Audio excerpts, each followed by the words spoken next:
Est-ce que détruire son esprit peut vraiment mener à une renaissance? On l'a déjà vu dans plusieurs œuvres, dans plusieurs livres, dans plusieurs animés, mais est-ce vraiment possible dans la vraie vie? La réponse est oui, mais il faut que ce soit volontaire et contrôlé. Je vais t'expliquer étape par étape comment ce processus a fonctionné et fonctionne toujours sur moi. Mais d'abord, laisse-moi t'expliquer comment j'en suis arrivé à cette réflexion. Tout commence en février 2023. J'habite dans le sud, le soleil, la plage, tout ça, c'est cool, mais je suis loin de ma famille, de mes meilleurs potes qui, eux, sont en Alsace, ma région d'origine. Mes journées se résumaient à une routine monotone. Métro, boulot, valo. Vraiment, je n'ai aucun but précis à part être top frag de mes games. Je suis vraiment un PNJ. Est-ce que ça t'arrive de ressentir cette sensation? Celle de te sentir coincé dans une routine où chaque jour se ressemble? Bah, si tu veux que ça change, cette vidéo pourra t'aider. Je peux vous résumer mon état mental juste avec la chaise gaming que j'avais à ce moment. Oh, c'est une dinguerie, même l'enceinte elle en peut plus. Bref, vous allez me dire, Marty, oui c'est beau tout ça, mais à part ton setup, y a rien qui a le mérite de se détruire. Mon ref, t'as pas compris. L'ergonomie de cette chaise vaut plus que celle de tous les Secret Labs réunis. Faker était à son prime grâce à cette chaise. C'est fin février 2023 que plusieurs dingueries se sont enchaînées. Des trahisons de personnes proches et un deuil. Ce sont des événements qui ont énormément affecté ma mère et mes sœurs. Je les avais déjà vues tristes, traverser des épreuves difficiles, mais là c'était un niveau lunaire. Avant, on avait toute une grande famille sur laquelle on pouvait s'appuyer. Cette fois, il y avait plus personne, il y avait que nous. Ces événements ont fait que je devais vite retourner en Alsace, ça m'a déchiré le cœur de quitter le sud. Mon taf, ça m'a fait chier de devoir quitter mes collègues et mon patron aussi vite. Mon appart, mon setup et surtout ma chaise. Mi-mars, je suis de retour en Alsace. Et là, je commence à remettre en question une grande partie de l'éducation que ma mère m'a donnée. Une partie que j'ai fini par comprendre et à transformer de manière plus saine quelques mois plus tard. Je vais t'expliquer juste après comment j'ai fait. Ma mère, pour simplifier, c'est Thors de Vinland Saga. Pour ceux qui n'ont pas la ref, déjà, allez voir ou lire cette masterclass. Vraiment, c'est une quête spirituelle qui m'a vraiment aidé. Ma mère, à 8 ans, elle a dû quitter son île contre son gré, laissant une partie de sa famille en arrivant dans un pays où elle ne connaissait pas la langue. Puis vont s'enchaîner une escalade de dinguerie, mais malgré tout ça, elle nous a élevés, mes sœurs et moi, dans le respect, l'amour et la paix. Quand il fallait se battre, elle était là, mais fallait vraiment la chercher, nous répétant toujours que le positif attire le positif. Son mental d'acier a toujours été un exemple pour moi. Sauf que cette fois, on avait atteint un niveau de douleur insupportable.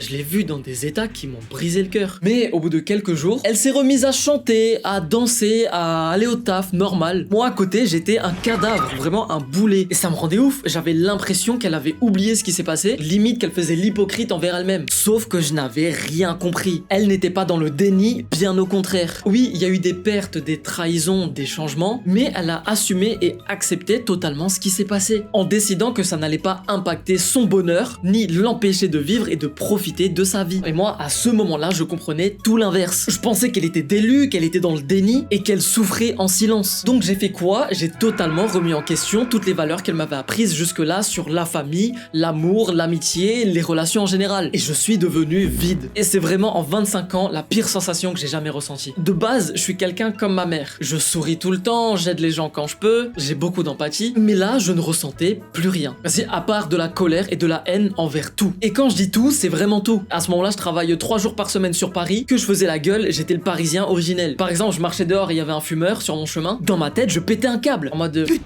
mais pourquoi il y a un fumeur sur mon chemin? Il me fait que ça fumait. D'ailleurs, pourquoi c'est toujours légal ce putain de tabac de...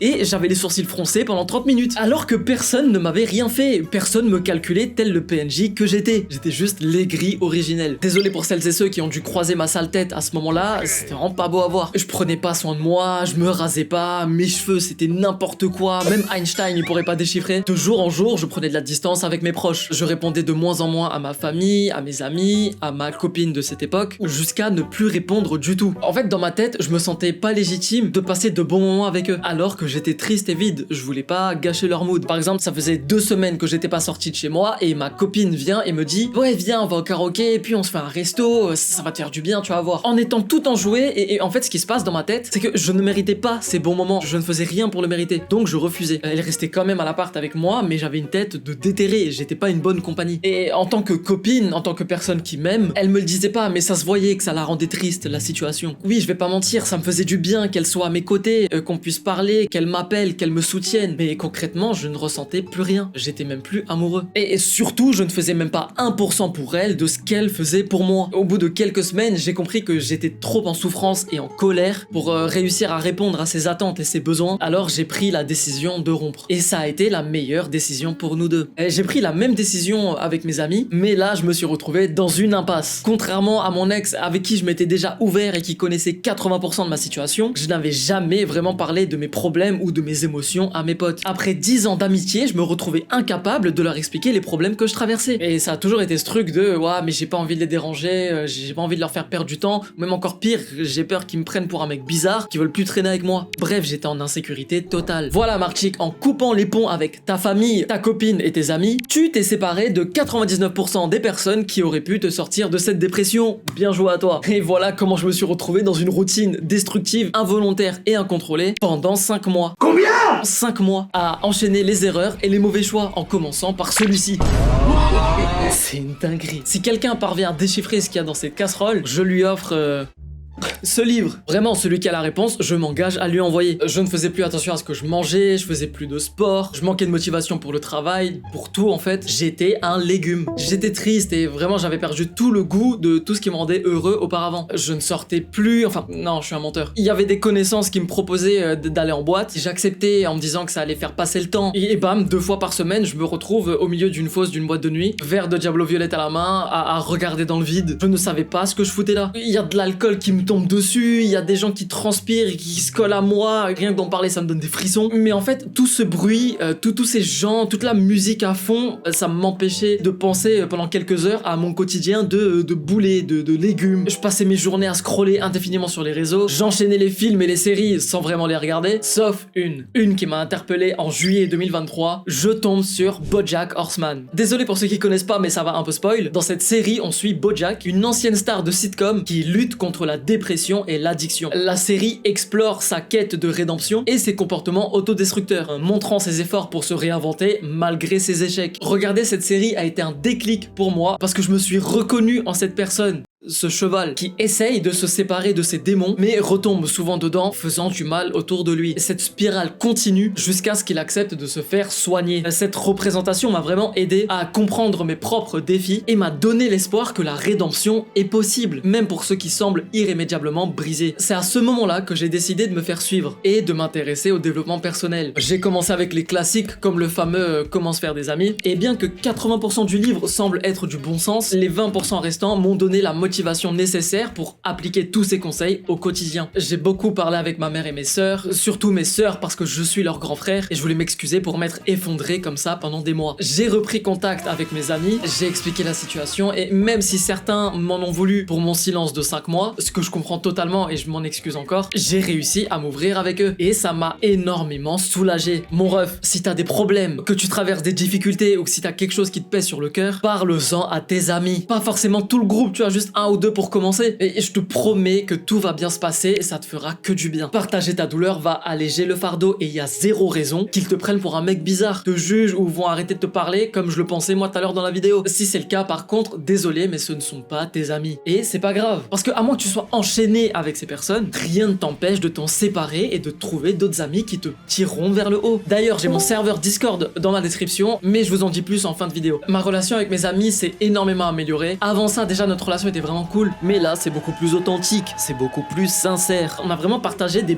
bêtes de moments ensemble qui m'ont vraiment marqué et j'en suis trop heureux. Je suis aussi retourné à des activités plus saines, j'ai repris la lecture, le journaling et recommencé à faire attention à ce que j'achète, à ce que je mange. Je me mets à fond dans le montage vidéo parce que j'aime ça. Je vais voir mes grands-parents, je sors marcher, courir, je vais profiter du beau temps, profiter un peu plus chaque jour et être de moins en moins aigri. Tout se passe plutôt bien, mais il y a quelque chose qui cloche. Inconsciemment, je vais souvent repenser à BoJack et à d'autres œuvres où on voit le héros faire tous les efforts qu'il peut, mais ses démons le rattrapent toujours, comme dans Crime et Châtiment, comme Walter White, comme Teddy de Shutter Island, ou encore Guts de Berserk, que j'ai toujours pas fini de lire d'ailleurs. Bref, je repense à ces persos et j'ai peur. Peur que mes traumas et mes démons reprennent le contrôle de ma vie. Je repense à mes mauvais choix et je sais que j'ai fait du mal à des gens, et cette culpabilité me ronge. C'est comme un deuil, on ne s'en remet jamais vraiment. On apprend simplement à vivre avec. À partir de ce moment-là, ma vie devient une quête constante où j'essaye de devenir la meilleure version de moi-même, mais j'ai cette peur de replonger. En plus d'avoir avoir certains événements qui se sont déroulés en avril et mai 2024 qui m'ont mis une sacrée claque bien douloureuse quand même, j'ai cette peur de replonger qui est constamment présente comme l'épée de Damoclès. Et là je me dis Marchik, c'est pas possible. Tu ne peux pas perdre le contrôle dès qu'il y a un mauvais événement ou que quelqu'un ou quelque chose vient te mettre des bâtons dans les roues. C'est inacceptable de passer 2 semaines sans dormir à cause de l'angoisse. Non, non, va falloir être beaucoup plus fort que ça. Mais comment faire ?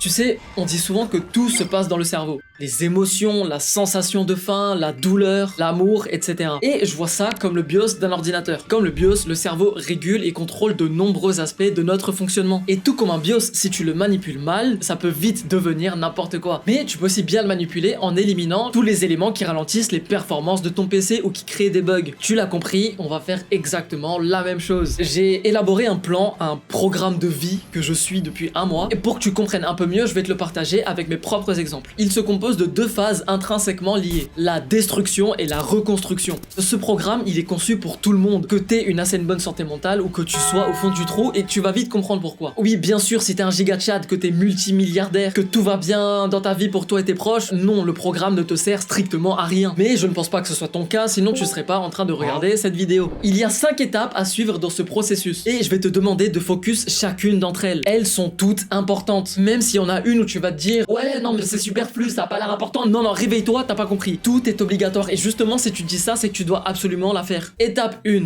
identifier et supprimer tes schémas négatifs. Dans cette étape, tu vas identifier les comportements et les pensées qui te maintiennent dans un état de stagnation ou de souffrance. Ce sont souvent des pensées cachées inconsciemment que tu ne partages pas ou que tu n'assumes pas pleinement, comme une jalousie excessive. Une fois la pensée négative identifiée et acceptée, tu vas chercher à appliquer la solution la plus efficace, la plus radicale pour surmonter cette souffrance. Par exemple, avant, je me comparais constamment aux autres. J'observais régulièrement le succès, les accomplissements de mes potes ou des randoms sur les réseaux. Et je me sentais insuffisant par rapport à eux. Faire ça tous les jours, ça alimentait une spirale de négativité et de découragement. Pour m'en sortir, j'ai commencé par accepter cette faiblesse. J'ai ensuite entamé les recherches pour trouver le moyen de surmonter cette souffrance. Je n'ai pas hésité à consulter des livres et des professionnels de la santé pour comprendre ma situation. J'ai trouvé et j'ai pratiqué l'auto-observation. Chaque fois que je me surprenais à me comparer à quelqu'un, je le notais dans mon carnet et je prenais quelques minutes pour méditer et revenir à l'instant présent. Je me suis ensuite concentré sur mes propres objectifs et mes progrès, donc je me comparais constamment à moi-même plutôt de me comparer aux autres. Comme le fait d'avoir trouvé un CDI dans ce que j'aime, à côté de ça, trouver des formations pour développer mes compétences. Aujourd'hui, je suis tellement focus sur moi qu'à aucun moment je vais penser à me comparer aux autres. Voilà, dehors le schéma négatif. Un autre exemple, là je viens d'y penser, je me rends compte que mon manque d'expérience en motion design affecte le dynamisme dans mes vidéos. Voilà, problème identifié, je décide d'accepter cette faiblesse, je cherche des solutions et je m'inscris à une formation en motion design. Ou alors je pourrais engager un monteur chaud en motion design. Envoyez vos CV. Deuxième étape, déconstruire les croyances limitantes. Une croyance limitante, c'est quoi? C'est une croyance qui te freine. Tu vas les analyser et les remettre en question, même si elles te semblent profondément ancrées. La plupart du temps, ça vient d'une bonne intention à la base. Ça va venir de ta famille, des médias ou de l'école. Je vais prendre le cas avec ma mère qui m'a toujours appris à aider, à écouter, à gérer les problèmes de tout le monde. Sauf que j'ai trop poussé ça à l'extrême, jusqu'à toujours dire oui à leurs demandes par peur de blesser les gens. Ce qui m'a fait me faire toujours passer au second plan. Et c'est full de ma faute. Pour déconstruire cette croyance limitante, j'ai dû adopter la perspective suivante. Comprendre que prendre soin de soi-même n'est pas égoïste, mais nécessaire pour pouvoir aider les autres efficacement. Apprendre à dire non de manière respectueuse. Fixer des limites claires sur ce que t'es capable de faire sans te surcharger. Un cas typique, si ton pote il t'appelle pour demander un service, je sais pas, faire un petit montage sur Photoshop, mais que t'es occupé, que t'es en pleine session deep work, tu peux lui répondre non frérot, là je peux pas le faire tout de suite, peut-être plus tard. Et c'est pas pour autant qu'il va vouloir t'insulter de tous les noms, vouloir te provoquer en duel au nom d'Odin et prendre en otage ton fils. Non, c'est ton pote, il va comprendre, te dire ok pas grave, c'est tout. Et en faisant ça, tu deviens plus résilient et capable de mieux gérer tes projets et tes relations. Là c'était une croyance bien ancrée que j'ai réussi à déconstruire, mais on peut aussi parler des croyances où tu te sous-estimes, comme au lieu de penser ah je ne suis pas assez compétent dans tel domaine, il y a trop de concurrence, je vais jamais y arriver. Remplace-le par je peux acquérir les compétences nécessaires avec du travail et de la persévérance et y arriver. Tu peux le faire, ne te dévalorise jamais. Étape 3, rompre avec le confort néfaste. Voilà, écoute-moi bien, j'entends quoi à part peur dans confort néfaste? Ce sont les habitudes et comportements confortables mais destructeurs. La procrastination, junk food, tout ce qui est gratification instantanée, les relations toxiques. Attention, c'est là le piège. Tu ne vas pas juste abandonner cette mauvaise habitude parce que Non, la plupart du temps, t'arrives à t'arrêter 2-3 jours, voire une semaine, mais tu replonges. Et pourquoi? Parce que tu n'as rien fait de constructif et de positif en échange de ces mauvaises habitudes. Et c'est pourquoi il va falloir directement les remplacer par des actions constructives qui favorisent ta santé mentale. Dans mon cas, l'un des plus grands conforts néfastes, c'était le gaming. Je suis un putain de geek, je suis un nerd. Surtout un jeu de Riot Games,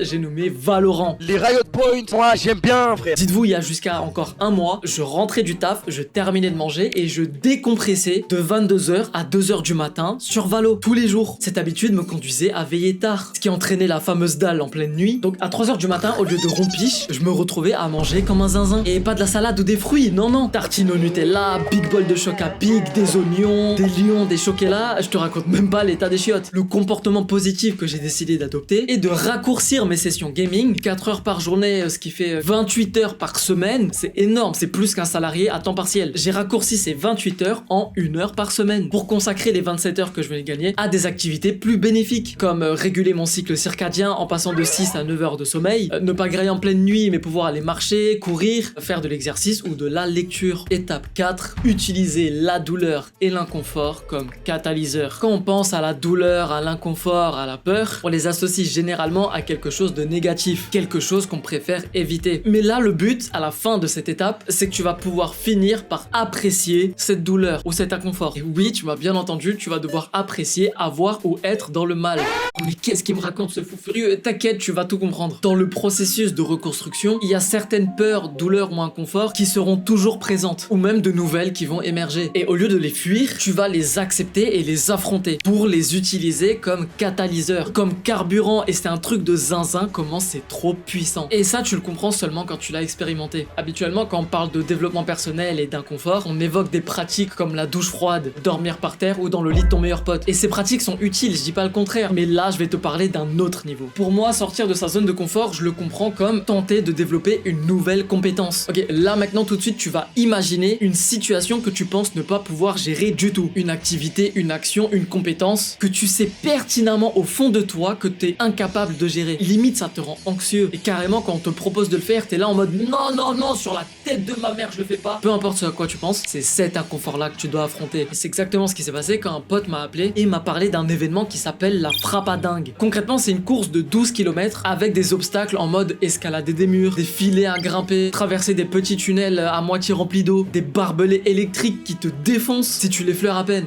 On y paye. Tu dois aussi traverser des marais de boue comme on est dans Shrek, hein. Ça a l'air drôle, mais je t'ai dit que la course fait 12 km. Et je t'ai aussi dit que je fais de l'asthme sévère. Quand mon pote il me dit ça, je regarde mes poumons et je me dis mais les frérots ils vont jamais tenir. La vérité mon ref, c'est que tout ce qui est sport d'endurance, surtout la course, depuis que j'ai mon asthme, donc depuis que je suis tout petit, j'en avais honte et ça me mettait en colère. J'avais honte et peur de pratiquer ces activités, que ce soit à l'école ou ailleurs. J'avais peur d'arriver en dernier, voire pire, de ne pas pouvoir finir la course et qu'on appelle et dérange les pompiers parce que j'ai fait une énième crise d'asthme. Aujourd'hui, mon asthme s'est à peu près stabilisé avec des doses de corticoïdes que je prends depuis des années, mais c'est toujours là. Et jamais je ne me suis imaginé participer à une course d'obstacles de 12 km. Déjà, quand je m'échauffe à la salle en courant pendant 5 minutes, je suis à 2 doigts de rejoindre Papa Johnny, alors 12 km. Et en plus, faut payer pour ça. Payer pour souffrir dans une course que je ne suis même pas sûr de finir. Mais quelle idée de golemon, jamais j'allais accepter ça. Et c'est ça le truc. Se confronter à cette peur, à cet inconfort, c'est justement là que se trouve le pouvoir. C'est en affrontant ce qui te fait peur, ce qui te semble insurmontable, que tu vas réellement grandir. Au moment où mon pote me propose la course, on a 1 mois pour s'y préparer parce que aucun de nous deux n'est chaud en cardio. On a suivi un programme progressif. Premier jour, courir 2 km, deuxième jour, 3 km en fractionné, troisième jour, etc., etc. Et je me suis préparé avec la même détermination que j'avais quand je passais mes partiels ou mes oraux. J'étais vraiment focus. On était 4 potes à y participer et on a tous fini la course aise. Enfin, je dis aise, on n'a pas fini dans les premiers,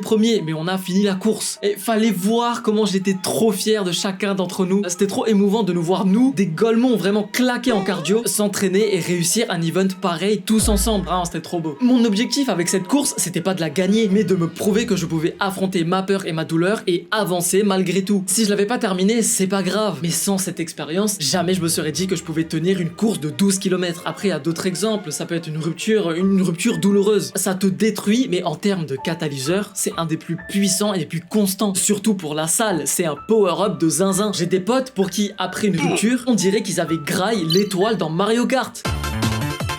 Ils sont monstrueux, c'est une méta de fou. Grosse force quand même à nos frères et sœurs au cœur brisé, mais au moins maintenant vous êtes énormes et secs.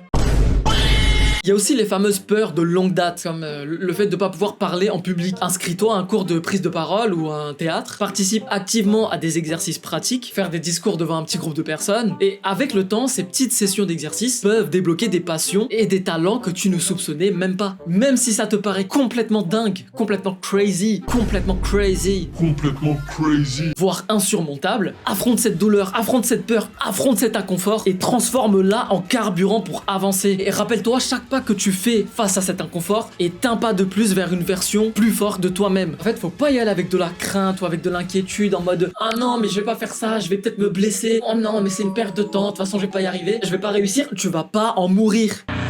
Vraiment, faut y aller comme un déchaîné. Vous voyez les persos dans les animés où quand ils commencent à péter les plombs et à rigoler en plein combat, et tu sais qu'il va être inarrêtable, tu sais qu'il va faire des dingueries. Bah c'est exactement pareil, faut y aller avec cette mentalité. Mes premières douches froides le dimanche matin, je les prenais en chantant les openings de Naruto Shippuden. Les voisins, ils pétaient leur crâne. Ou même pendant la frappe à dingue. Les moments où j'allais flancher, les moments où j'avais des crampes, où j'avais trop mal quand je courais, j'avais mal partout, mais je rigolais comme un taré en mode ouah la douleur je la sens, mais je suis trop heureux de courir. Non, je suis trop heureux de pouvoir sentir cette douleur. Les cailloux dans les chaussures, tu crois vraiment que c'est ça qui va m'arrêter? Regarde, c'est vraiment, je suis trop heureux de souffrir et je vais finir cette course. Et en faisant ça, tu vas dominer ces épreuves. Plus tu vas pratiquer, plus tu vas apprécier avoir cette douleur, cet inconfort, parce que tu vas sentir à quel point ça te forge, à quel point ça te rend plus fort. Étape 5, créer la boussole vers ton futur toi. Dans cette étape, tu vas définir clairement ce que t'aimerais accomplir et la personne que t'aimerais devenir. Ça y est, t'as à peu près une idée en tête. Maintenant, prends une feuille, arrache-la d'un cahier ou peu importe et écris. Écris ce que t'aimerais accomplir et qui t'aimerais devenir et accroche-la au mur derrière ton bureau ou alors à côté de ton lit. Et c'est très important parce que sans boussole et sans vision, tu ne vas nulle part. Il n'y a pas de mauvaise réponse ici. Ce que t'as écrit, c'est pas gravé dans le marbre et ça peut évoluer avec le temps. C'est simplement une idée à l'instant T qui va te servir de boussole pour guider tes actions et tes choix. Je vais te dire ce que j'ai écrit. Et la première fois que ça m'est venu à l'esprit, je me suis foutu de ma gueule, mais non en fait, c'est vraiment ma vision. J'aimerais explorer le monde à la freerun et encore une fois, si tu connais pas, va regarder cette masterclass et me développer jusqu'à pouvoir bâtir mon propre Vinland, c'est-à-dire ma maison, mon terrain, mon champ et vraiment en faire un espace où règne la paix, le respect et la tranquillité. Bien sûr, j'aimerais devenir la meilleure version de moi-même et rendre ma femme et mes enfants heureux. Et oui, ça peut sembler idéaliste, voire complètement utopiste, mais c'est ma vision. Et cette vision me sert de guide pour mes actions et mes choix. Prends le temps de définir la tienne, écris-la, ajuste-la au fur et à mesure et laisse-la te motiver à avancer chaque jour. Il n'y a pas une seule fois où Naruto s'est réveillé sans penser à son objectif de devenir Hokage. Une fois que cette idée est bien ancrée dans ton esprit, tu vas pouvoir créer un plan d'action, mettre en place des étapes concrètes pour atteindre cette idée. En gros, il s'agit de découper ce gros objectif en petites étapes réalisables. Là, mes premières étapes ne vont pas être de définir un budget pour acheter mon terrain et bâtir mon Vinland, non. Mais un de mes petits objectifs est d'être assez à l'aise financièrement pour pouvoir faire un petit et un grand voyage chaque année. Ça pourrait être 3-4 jours en Grèce au printemps, puis un mois au Japon en automne. Et là, tous les matins, je me réveille avec cet objectif en tête. Je me focus à fond sur le développement professionnel pour assurer des revenus stables. En plus de ça, j'aimerais adopter un mindset inspiré de Thorfinn tout en explorant le monde comme freerun, c'est-à-dire mener une introspection profonde pour comprendre le véritable but de la vie et comment y contribuer positivement. Dans mes relations, je vais tout faire pour établir des liens significatifs basés sur la compréhension et l'empathie, tout en me détachant de mes relations toxiques. Bah oui, sinon ça marche pas. Quand je parle de relations toxiques, je veux pas dire que les gens sont toxiques, mais je veux dire ce sont des relations avec des personnes qui ne vont pas s'aligner avec ma vision de la vie. Et pour moi, il n'y a pas de mauvaises personnes, mais des relations qui ne permettent pas d'avancer ensemble et il faut s'en séparer. C'est aussi important pour moi de reconnaître et d'accepter mes propres limites et mes échecs. Et de me dire que si au final, après tous mes efforts, je n'ai pas atteint mon objectif, ce n'est pas grave. J'aurais tout donné et c'est ça le principal. Je ne serais pas triste d'avoir échoué, mais je serais heureux d'avoir vécu en ayant tout donné. C'était ma destruction qui me mène à ma renaissance. C'est un processus complexe mais nécessaire pour se libérer des anciennes entraves et démons du passé afin de préparer le terrain pour une nouvelle version de soi-même. Et je ne dis pas que c'est facile, bien au contraire. Ça peut être extrêmement long et complexe. Dans mon cas, ça a été déclenché par une série d'événements douloureux qui m'ont conduit à remettre en question tout ce que je croyais savoir sur la vie et les relations. Et il y a toujours eu ces questions existentielles. Qui suis-je? Qui vais-je devenir? Mes amis sont-ils vraiment mes amis? Qu'est-ce que je veux devenir? Qu'est-ce que je veux accomplir? Le mal-être se situe dans la non-connaissance de soi. Ta renaissance est possible, à condition de l'aborder de manière intentionnelle et réfléchie. Tu vas voir, à force de pratiquer ces étapes, tu deviens Izagi dans Blue Lock. Les pièces manquantes du puzzle vont s'assembler et tout devient clair. Toutes les les choses qui te semblaient floues et incompréhensibles deviendront soudainement limpides et évidentes. Moins d'anxiété, plus de clarté et une paix intérieure accrue. Tu te sentiras de plus en plus en paix avec toi-même et c'est vraiment tout ce que je te souhaite. Merci d'avoir regardé cette vidéo, j'espère qu'elle a pu t'aider. Je t'invite à partager tes défis ou tes expériences dans les commentaires. Pour moi, chaque histoire est une source d'inspiration et de motivation pour nous tous. Et si tu cherches une commu basée sur le respect, l'exploration, la résilience, la solidarité, dans une atmosphère éthique et intègre, mon serveur Discord est dans la description. C'est mon petit Vinland virtuel. Bon, je suis tout seul dedans pour l'instant, mais chaque aventure commence par un premier pas. Concernant les prochaines vidéos, si t'es passionné de dev perso, d'animé, de défis, de jeux vidéo ou de cuisine gastronomique, abonne-toi mon ref, je te réserve des surprises. Prends soin de toi, c'était Marchikvi. Ciao mon ref. Bankai.